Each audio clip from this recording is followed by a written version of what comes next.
Good morning guys. May natirang puno. Lagariin natin para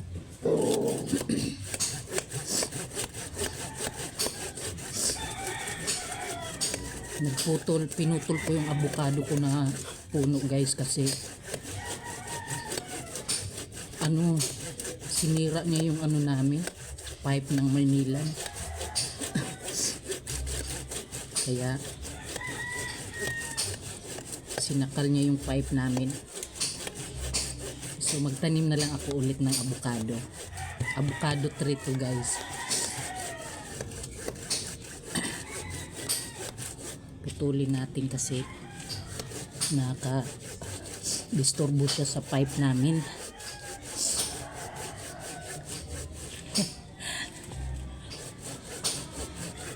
Tingnan mo guys yung lagari ko. Very cute. Minana ko pa yan sa nanay ko.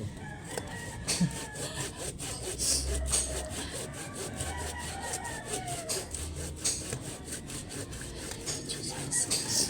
Give me the power, Lord, to cut this natirang puno.